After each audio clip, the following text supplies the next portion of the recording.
Assalamualaikum warahmatullahi wabarakatuh, teman-teman semua. Perkenalkan, saya Rosalinda dari Teknik Pertambangan Universitas Jambi Angkatan 2018. Nah, pada video ini dibuat untuk memenuhi syarat kuis mata kuliah sumber daya energi non-konvensional.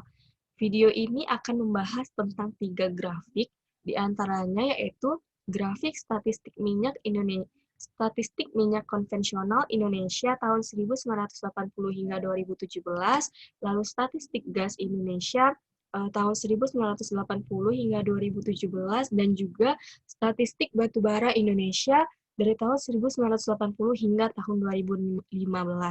Yang akan kita bahas pertama yaitu statistik minyak konvensional Indonesia tahun 1980 hingga tahun 2017.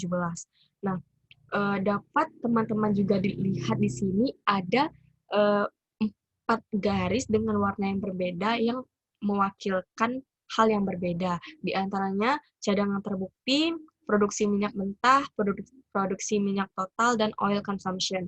Di sini pada video ini akan kita fokuskan kepada 2 garis, yaitu garis biru sebagai oil consumption dan garis merah sebagai cadangan terbukti. Nah, dapat kita lihat di sini 2 garis ini bersilangan, di mana dari tahun ke tahun konsumsi minyak ini semakin tinggi, sedangkan cadangan terbukti minyak ini semakin rendah. Ini menandakan terjadinya masalah, di mana Indonesia kekurangan energi yang dapat dilihat dari jumlah konsumsi yang melampaui jumlah produksi. Nah, kesenjangan antara produksi dan konsumsi minyak semakin besar. Ini menandakan negara perlu berjaga-jaga dari kemungkinan krisis minyak di masa yang akan datang. Dan karena hal itu, sebagian kebutuhan minyak Indonesia dipenuhi dari impor. Nah, yang kedua akan kita bahas yaitu statistik gas Indonesia tahun 1980 hingga 2017. Nah, pada grafik ini dapat dilihat garis-garis yang mewakilkan cadangan terbukti natural gas, dry gas production, dan juga dry gas consumption. Nah, di sini dapat kita lihat bahwa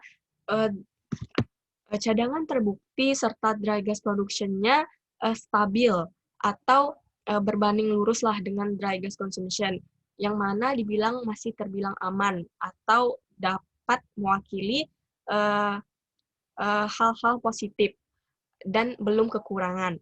Nah, tetapi walaupun kita lihat sekarang masih terbilang stabil, tidak menutup kemungkinan akan terjadi krisis di masa yang akan datang dikarenakan semakin ke sini penggunaan gas ini semakin meningkat dikarenakan energi minyak tadi yang semakin berkurang. Nah, untuk menghindari krisis minyak dan gas ini ada beberapa hal yang bisa kita lakukan. Nah, di antaranya yaitu seperti memperbanyak eksplorasi. Eksplorasi dengan target yang lebih dalam, daerah yang lebih terpencil, dan cekungan yang berpotensi mengandung migas. Nah, kedua, kita juga harus bijaksana dalam melakukan produksi dan juga dalam melakukan konsumsi, di mana produksi perlu dilakukan konservasi, di mana cadangannya itu tidak dikuras habis dari perut bumi, dan cekungan dan menggunakan teknologi yang tepat untuk meningkatkan produksi. Nah, dari segi konsumsi, penggunaan bahan bakar minyak dan gas ini harus dihemat karena dapat dilihat seperti yang dikatakan tadi, konsumsi dan produksi migas semakin lama semakin bersilangan. Hal yang bisa dilakukan selain itu adalah diversifikasi energi atau penganekaragaman energi, seperti energi baru terbarukan yang digalakkan sekarang atau EBT, dan juga konversi minyak ke gas. Nah, kita masuk ke statistik batubara Indonesia tahun 1980 hingga tahun 2015. Nah, ini berkebalikan dengan dua grafik yang tadi, di mana di sini dapat dilihat bahwa produksi batu bara sangat tinggi, sedangkan konsumsi batu baranya itu rendah.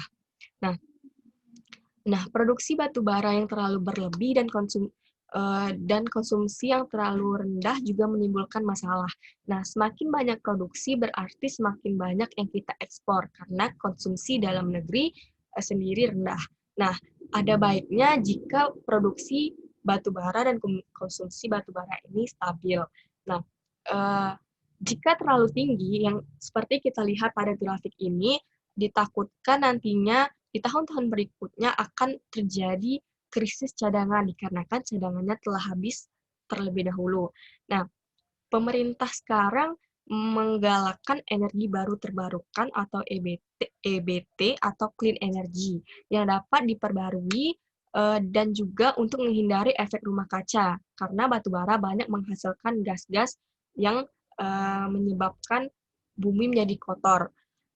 Setelah itu, jika sudah ada EBT, batu bara mulai tidak dilirik. Nah, kita harus mencari cara bagaimana batu bara ini tetap dipakai atau dilirik oleh negara kita. Nah, pemerintah memikirkan tahun pemakaian batu bara, di mana dibahas dalam REN atau Rencana Energi Nasional. Nah, zaman sekarang batu bara banyak digunakan. Hampir 70% batu bara masih banyak digunakan. Nah, pemerintah berharap energi solar dan geotermal 30% dengan 70% batu bara dicampur dengan minyak dan gas yang akan direncanakan untuk tahunnya. Ada cara batu bara tetap dipakai dan tidak digantikan dengan energi lain. Di antaranya seperti yang dilihat tadi, kita dapat melakukan diversifikasi atau penganekaragaman energi. Nah, seperti menjadi liquid batu bara atau gasifikasi batu bara, bisa juga dipakai sebagai karbon aktif, sebagai penjernih air, pupuk, dan lainnya. Nah, pemerintah sekarang menggalakkan perusahaan besar batu bara untuk diversifikasi batu bara, tidak boleh perusahaan ini menjual 100% hanya dalam bentuk batu bara. Nah, inilah adalah salah satu cara batu bara tetap digunakan, sehingga batu bara tidak hanya dibakar yang akan mengakibatkan efek rumah kaca. Nah, batu bara ini sebenarnya masih tetap dilirik, bisa juga karena beberapa hal, diantaranya adalah cadangannya itu luas, modal penambangannya itu kecil, dan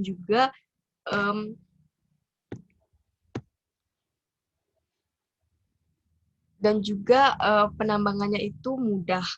Nah,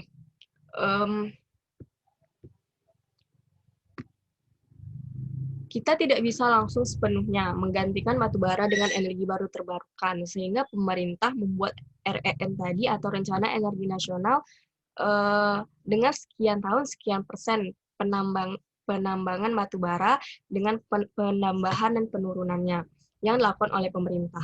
Nah, menurut saya seperti itulah statistik, grafik-grafik statistik yang saya tampilkan, apa yang terjadi dan apa yang harus dilakukan agar Indonesia tidak kekurangan energi dan juga tetap tidak menjadi kan bumi kotor. Nah, sekianlah penjelasan saya tadi tentang ketiga grafik ini. Apabila banyak kesalahan dan kekurangan, saya mohon maaf. Saya akhiri dengan wassalamualaikum warahmatullahi wabarakatuh.